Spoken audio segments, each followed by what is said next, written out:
Saudações, meu nome é Ricardo Machado e o tema dessa aula assíncrona é o transporte, movimentação, armazenagem e manuseio de materiais. Que materiais são esses, né? Eles podem ser matérias-primas, por exemplo, brita, cimento, aço, plástico. Podem ser também produtos intermediários de um processo de produção, por exemplo, componentes para poder montar ali um motor, né? Podem ser também produtos acabados, tanto para a expedição, né, quanto para o comércio mesmo, a movimentação entre unidades de comercialização. Tá? Então, onde a gente tiver trabalhadores envolvidos aí, vou ter que seguir algumas normas, em especial aqui a NR11. Né? E além da NR11, a gente tem princípios, fundamentos mesmo de segurança do trabalho para garantir a saúde dessas pessoas, a segurança, né, dessas pessoas. Então vamos lá. Uma das medidas de segurança para carga e descarga seria a gente nivelar, né, no caso aí de uma carga e descarga de caminhão, tentar nivelar a carroceria do caminhão com a superfície onde eu vou estar movimentando esse material. Né? A gente comentou isso na aula de edificações. Né? Então começa essa aula já com esse dispositivo aqui, uma plataforma articulável, né? Onde eu posso regular pela altura do caminhão e ela está instalada aqui numa doca. Então o caminhão desce, em vez de eu ter que tirar manualmente uma coisa de cima do caminhão ou usar uma empilhadeira para tirar algo de cima do caminhão para o nível do piso, a gente eleva esse piso, rebaixa o caminhão. Tá? Então a gente tem alguns outros instrumentos aqui para movimentação de materiais, por exemplo, para chapas ferrosas, aqui um eletroímã. E esse eletroímã ele é suspenso, né, por um sistema de guincho, como uma talha elétrica. Né, e essa movimentação, para não ser só na vertical, a gente usa um outro equipamento chamado ponte rolante.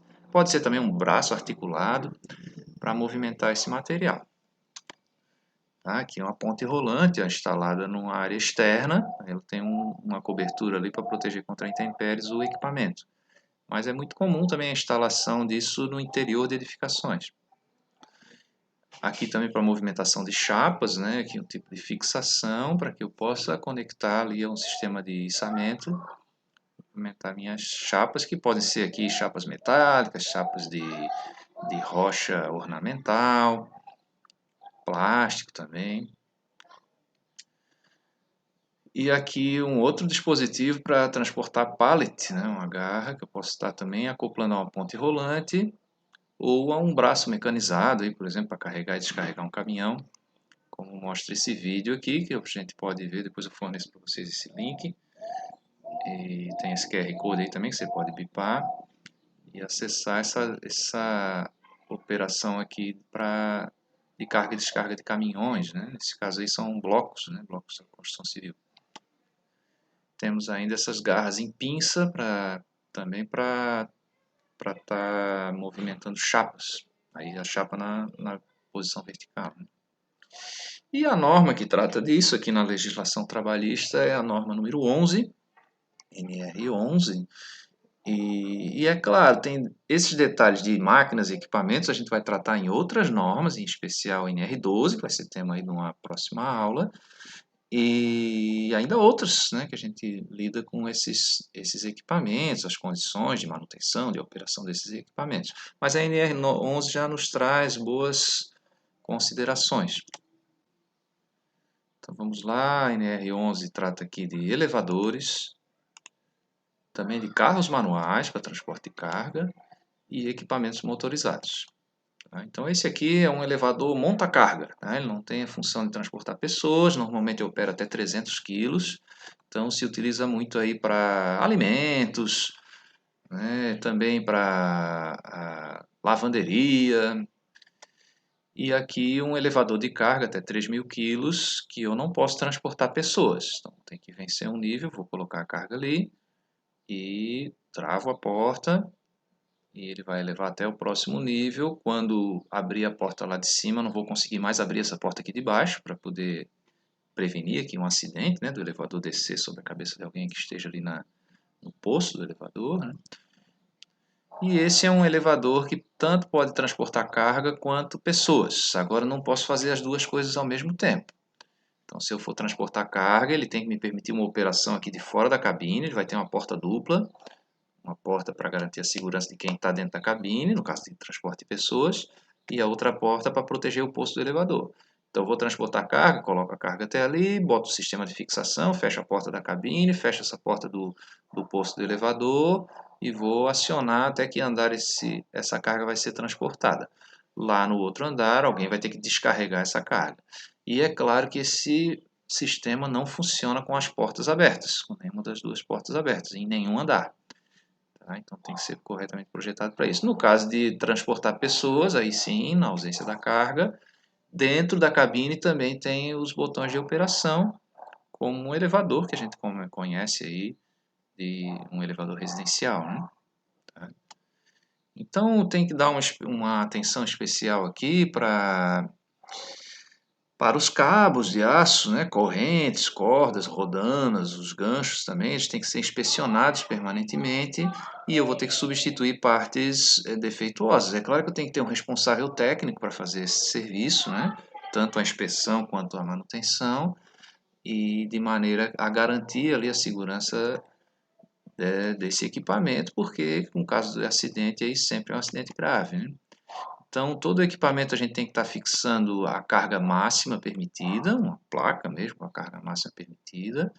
E para esses equipamentos destinados aí à movimentação de pessoas, são também exigidas outras condições especiais de segurança, por exemplo, uma cobertura da cabine, as telas de proteção que não permitam você colocar o braço para fora da cabine de transporte, freios de segurança, no caso de ruptura de algum componente.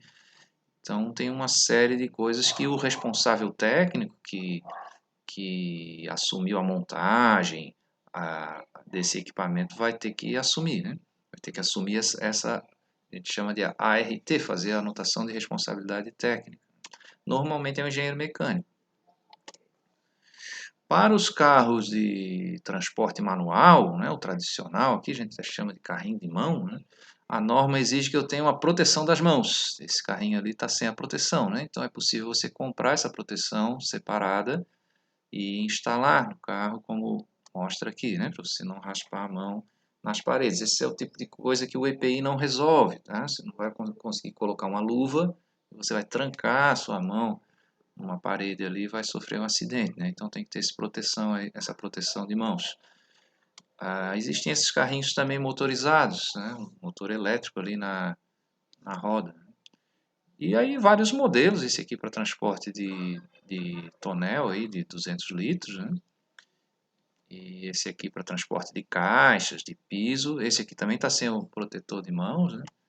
Então achei um aqui na Black Friday, ó, que tem, além do protetor de mãos, ele tem também um sistema de rodízios ali que permite eu vencer desnível. Tá? Então consigo, por exemplo, subir uma escada porque as rodas, além de girar no próprio eixo, ela tem um eixo central ali que substitui as duas rodas que estão no chão.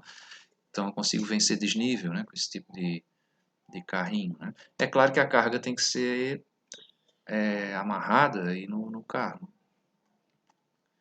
E esse é o carrinho porta-blocos, não confundir com o bloco de rocha ornamental, que é um carro bem diferente, né? Esse aqui é o bloco para alvenaria estrutural. E para o transporte o transporte de materiais e pessoas de maneira motorizada, o operador desse equipamento aí tem que ser capacitado. Tá? Antigamente a NR11 trazia até um currículo de como era esse curso. Tá? Hoje em dia ela não diz mais isso, porque eu tenho lá na NR12. Tá? Aqui ela vai dizer o seguinte: eu tenho que atualizar anualmente essa capacitação e essa pessoa tem que ser autorizada. Tá? E ela vai ter que ter, claro, uma identificação de que é autorizada para isso, e esse cartão de identificação vai valer por 1 ano. E você tem que aprender realmente a lidar com esse equipamento, por exemplo, nunca se transporta carga elevada, né? Você tem que transportá-la no nível do piso, então a manobra desse equipamento, né? Também tem um item aqui na NR11 que coloca que em ambientes fechados não posso usar equipamentos motorizados a combustão. Então, nesse caso, a gente usa equipamento elétrico, tá? Por conta da poluição mesmo ali do ar, né? E antigamente a gente usava uma abraçadeira, um capacete de cor diferente, tinha até um bottom, né, que a pessoa ganhava, ser o operador desse equipamento aí, que é a empilhadeira. Mas a norma não permite só isso, tá? Você pode usar isso também, às vezes a pessoa gosta ali de uma identificação, né? Mas você tem que usar um cartão com foto e o nome da pessoa. Por quê? Porque uma abraçadeira, um botão desse, você pode passar para outra pessoa, né? Operar. E a gente vai estudar ainda lá na NR11, né? Para operar equipamento eu tenho que ser autorizado, então esses equipamentos têm que ter um sistema de bloqueio que somente a pessoa autorizada possa acionar. Nesse caso aí, uma chave, né? E aí, claro, para você ter acesso a essa chave, você tem que ter o seu cartão de identificação com a função, nesse caso aí, operador de empilhadeira, operador de guincho, operador de ponte rolante. Não é a carteira de motorista, tá? Porque a carteira de motorista é para vias públicas. Então, mesmo que você dirija aí um veículo automotor que poderia estar trafegando na via pública, mas se você estiver somente no pátio da empresa, você tem que ter essa capacitação aqui. Tá? E claro, para a via pública vão ter que ter o que pede aí o Conselho Nacional de Trânsito. Né? A norma fala também do transporte de sacas, né? E a norma antiga dizia, bem antiga mesmo, lá da década de 90, dizia que a carga máxima é 60 quilos. Mas isso caiu por terra, né? Por que isso? Porque era o saco padrão de café. Né? Então isso caiu por terra e diz o seguinte, a norma diz que a carga tem que ser compatível. Então aí a gente vai lá para a NR17 e vê o que é um peso compatível para transporte manual, que dá para calcular em função da plataforma, da altura de transporte ali. Mas normalmente gira em 1/3 do peso corporal da pessoa, tá? E 20 e poucos quilos aí para transporte manual. O que ela limita aqui é a distância. Então a distância para transportar sacos aí seria de no máximo 60 metros. E se eu precisar de mais de 60 metros? Eu posso fazer uma estação de transbordo, onde eu ando esses 60 metros, deixo a saca ali, outra equipe pega essa saca e leva para outra região. Posso usar também carrinhos, vagonetes ou transporte motorizado, esteiras transportadoras, guindastes, né? Então limita aqui o transporte manual a 60 metros de distância, né? Isso aqui não está na NR11, mas a gente puxa aí dos fundamentos lá da NR17, da ergonomia, né? A gente, para levantar a carga, primeiro vai limitar 1/3 do nosso corpo, do nosso peso corpóreo, e a gente usar a musculatura das pernas, né? Para não lesionar a nossa lombar, não agachar, aliás, não se curvar, a gente tem que se agachar. Agachar, pegar a carga e levar a carga sempre rente ao corpo, né? Quanto mais longe do corpo, pior, porque eu vou ter um braço de alavanca, né? E fazer esse transporte. A gente deve evitar também o giro com carga. Se você precisar girar, girar também as pernas. Tá? Evitar esse giro com carga, tanto no transporte como na movimentação, por exemplo, trabalho com pá, evitar o giro de quadril, né? Para prevenir lá a hérnia de disco e também lesões aí na lombar.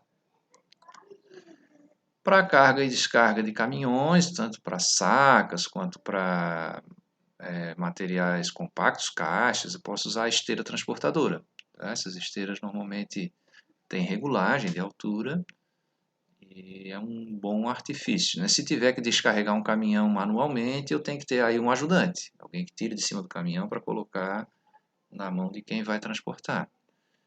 Tá? Ou, mais lógico, é a gente usar uma doca, né? Se for um local, tipo um hub de logística, aí, um depósito, né, onde eu vá, por exemplo, receber arroz para distribuir para várias lojas de supermercado, é comum a gente ter aí a doca, né, nesse depósito. Né? Mas quando é para o consumidor final, por exemplo, você vai entregar cimento numa obra, né? Então aí tem que usar ou meios mecanizados, por exemplo, um munk, né, que vai pegar aquele pallet com cimento e colocar no chão, ou fracionar essa carga de maneira que tenha um ajudante para deslocar essa carga para a pessoa que vai carregar. Tá? Lembrando que no caso do cimento, aí, uma saca de cimento tem 50 quilos, é muito peso para o transporte individual. Né? Então vou ter que usar carrinhos ou comprar, é possível comprar ela fracionada também em sacas de 25 quilos. Tá? Então cuidar aí para não sobrecarregar, né? transporte manual. E para o armazenamento de materiais, a gente tem que ter uma condição do depósito local, onde eu vou estar armazenando isso, e a gente tem que ver se esse material exige, por exemplo, controle de intempéries, não pode pegar chuva, não pode pegar sol, por exemplo, aí o cimento, né, não pode pegar chuva, então vai ter que ser um local coberto, e a gente tem que sempre ver a resistência do piso para ela aguentar essa carga desse material. Tá? A altura, antigamente, a norma aqui, a NR11, colocava, né, uma altura máxima, tantas caixas e tal, né? Mas já se chegou à conclusão que depende muito do material, né? Então, o que se fala aí é de uma altura compatível ao seu sistema de armazenamento. Se você vai ter prateleiras, se você vai ter escoras, se o tipo de embalagem permite você compactar esse material, intertravar esse material, né? E no caso de sacas, a gente sempre prefere a montagem trançada. Vou mostrar uma figura aqui para vocês. Tá? E sempre se deve deixar uma distância de meio metro aí dos elementos estruturais aí desse local, né, de armazenamento e também das paredes. Tá?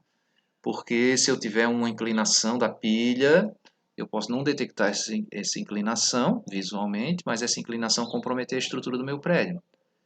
Tá? Normalmente essas colunas são projetadas para carga vertical, não carga horizontal. Então, deixar esses 50 centímetros aí de distância dos elementos estruturais, as colunas, né? E também das paredes. Ó, aqui é as sacas, né? Armazenagem de saca de trigo aqui. E ali a gente tem uma paleteira, né? Chamam também aí, tem um apelido de patinha, né? Você colocar embaixo do pallet, que é aquele engradado de madeira, às vezes também de polímero, e você consegue levar. E essas sacas estão dispostas aí de maneira trançada. Então, cada saca, eu vou girar a saca, né, para que elas fiquem amarradas entre si e não caiam ali do pallet. Tá? E claro, aí essa altura tem que ser compatível com o tipo de material. Tá? Vocês procurem aí na internet, vocês vão ver uns acidentes sérios assim, filmados por câmeras de vigilância, circuito interno de TV, né? Assim, de uma montanha de sacos de cimento caindo em cima de um carro, uma estante que se desloca, né? E atinge pessoas. Então, esse sistema aqui de armazenamento tem que ter um responsável técnico, alguém que vendeu esse material aí e vai instalar, fazer um projeto realmente estrutural, dizer a carga máxima, a altura máxima, que material vou colocar aqui, para que essa estrutura não vá entrar em colapso e causar um acidente grave aqui, né, nos usuários aqui desse ambiente. Né? A NR11 ela tem um anexo bem especial aí sobre a rocha ornamental. Vocês olharem lá na NR15, na norma da insalubridade, também tem um anexo sobre o processamento dessas rochas ornamentais, o granito, o mármore, né?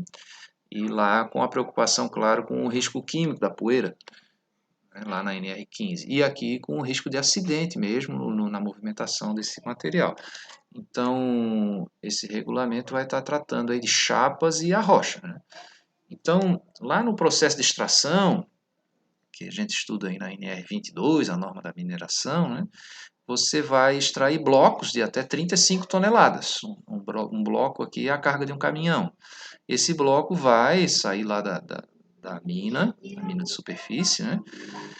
Ele é extraído lá com auxílio de marteletes pneumáticos, com explosivos também, com fitas também, a gente chama de fieira diamantada, e você vai transportar isso até um setor de processamento onde você vai obter chapas.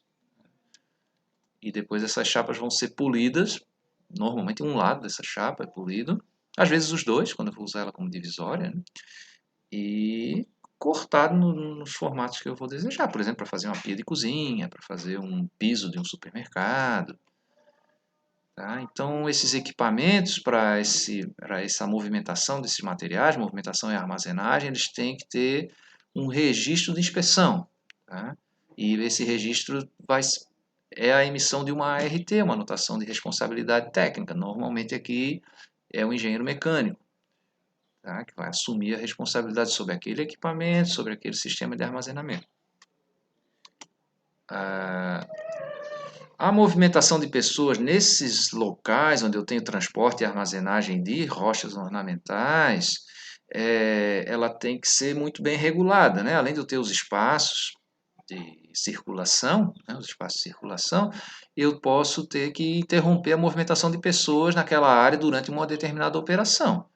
Tá? Ó, vou mover a chapa agora de um ponto ao outro, tem que tirar as pessoas de lá. Jamais eu vou ter postos de trabalho fixo embaixo de rotas de movimentação e nem nos corredores, se for uma movimentação no nível do piso, vou poder ter pessoas ali, além das pessoas que estão trabalhando na própria movimentação do material. Tá? Aqui, óbvio, né, uma chapa dessa pesa até 300 quilos aí e eu posso ter um acidente grave. Né? O bloco em si, né, ele exige aqui um carro porta-bloco para movimentar. Imagina movimentar aí toneladas, né, 10 toneladas, 15 toneladas, até 35 toneladas. Né? Então, esses carros eles se movimentam sobre trilhos, normalmente. E no próprio carro eu posso fazer o processo, a primeira etapa aí do beneficiamento, que seria o corte dessas chapas. Né? Então, esse carro, esse bloco, ele tem que ter pelo menos 3 proteções laterais tipo L. Eu vou estar mostrando aqui na figura aqui no próximo slide. Essa operação desse carro transportador, né, tem que ser executada por pelo menos 2 pessoas. Né? E essas pessoas têm que ter capacitação, claro, e tem um anexo, o item 5 desse próprio anexo 1 aí, coloca como essa capacitação para movimentação de materiais. A gente vai detalhar ela aqui. Né? Então, esse aí seria um bloco de granito ornamental, ó, e ali aquela parte amarela ali de baixo, claro, é o carro, porta-bloco, está sobre trilho. Tem ali as 3 proteções de cada lado, proteção tipo L. Essa proteção é regulável para conter a inclinação quando eu corto aí as chapas. E ali em cima, aqueles fios amarelos ali são fieiras diamantadas, né? Elas correm ali e lá por cima, deixa eu passar o mouse aqui para mostrar para vocês também. Ó, ela corre aqui por baixo, por dentro do bloco, ó, e volta lá por cima. Então aqui vem cortando o bloco. Né? Então tem aqui a proteção em L já as chapas cortadas. Né? Aqui é um filme, depois posso passar esse link para vocês, se tiverem curiosidade. Também é só botar aí na internet aí, corte de blocos ornamentais, né? Então a fieira diamantada, na verdade tem várias, né? E lá na extração, na mina, a gente pode usar uma fieira só, por exemplo, fazer um corte horizontal, vem puxando com um carrinho sobre trilhos lá. Essa fieira dá uma volta infinita, né? E com a água eu consigo cortar. E posso também, aqui no beneficiamento, normalmente se faz com mais de uma fieira já para cortar as chapas. Né? E depois isso vai para um processamento, essa movimentação vai para um processamento que vai polir uma lateral, outra, e depois tem as etapas também de corte. Né? Então essa movimentação vai pedir uma capacitação. E aqui nessa norma a gente coloca essa capacitação em alguns módulos. Né? O primeiro módulo já de 16 horas, deixa eu desligar aqui a minha câmera. 16 horas sobre segurança, saúde e higiene do trabalho, mais 4 horas sobre o estudo desse anexo 1 da NR11 e o módulo 3 de segurança na operação de ponte rolante, mais 16 horas, aí aqui exige 8 horas teóricas e 8 horas práticas. Né? Então, claro que quem vai dar esse curso tem que dispor de um equipamento ou usar o equipamento da própria empresa lá. Né? Aqui tem um filminho também sobre a operação de ponte rolante e sobre o pátio de estocagem. Então tem que ter a proteção contra intempéries, o corredor de 120 centímetros, pavimento nivelado, né? E o pátio de estocagem, ó, já com as chapas processadas, né? Essas aí estão polidas em um lado só. Né? Então depende muito do produto, né? Que a empresa tá especializada, né? O que a gente chama de marmoraria, que faz bancadas e tal, vai estar polido em um lado só. Mas se for para fabricar piso, por exemplo, aí de supermercado, shopping center, vai estar polido de um lado só também. Mas no caso de divisórias, por exemplo, divisória de banheiro público, aí vai estar polido dos dois lados. Né? E ali em cima a gente consegue observar uma ponte rolante, né? E essa ponte rolante aí com o trilho suspenso, né? Então isso facilita muito a movimentação de carga e tal. E além disso, Eu posso usar carrinhos também para estar movimentando, né? Aqui são os cavaletes inclinados aí, né, para disposição das chapas. Isso tem que ser equacionado também para ele aguentar a carga, né? E aqui a pinça por ventosa, uma pinça pneumática, né? Então, prendo ali e tem um pistão para a gente poder fazer essa articulação. E normalmente, claro, a gente vai transportar ela na vertical e lá no momento onde a gente vai fazer o corte, na bancada onde é feito o corte, aí ele tem que fazer essa articulação para ficar na horizontal, né? E aqui um outro meio de transporte que seria com rodas, a gente botar essa chapa na vertical em cima de um sistema com rodas e poder movimentar com a pessoa, normalmente com 2 operadores aí. Essas áreas de movimentação, gente, de cargas, sempre é bom a gente identificar as pessoas, regular o acesso, tá? Autorizar quem foi capacitado para estar ali e identificar essas pessoas com principalmente o colete aqui reflexivo e na cor amarela, né? Porque é uma cor de alerta, você vai ver que tem uma pessoa ali. E aí, claro, lembrando que o EPI é o nosso último recurso, né? Mas muitas vezes eu vou ter que usá-lo. Eu coloquei aqui no último slide também, né? O capacete amarelo e o calçado de segurança com biqueira de aço e aqui o cano médio para proteger também o tornozelo, tá? Movimentação de carga, colisão de carga, de caixas aqui no tornozelo. Então ele tem essa proteção e a biqueira de aço para proteger contra esmagamento. É claro que um peso aí de 30 toneladas, até de 200 quilos, 300 quilos, o EPI não vai lhe proteger, né? Então isso é contra impactos pequenos e a proteção dos outros meios aí é com a limitação, com o treinamento, com o equipamento de transporte adequado, né? E os processos de trabalho, claro, aí padronizados, né? Ok, gente? Então essa é a nossa aula de transporte, armazenagem e movimentação de materiais. Muito obrigado pela atenção.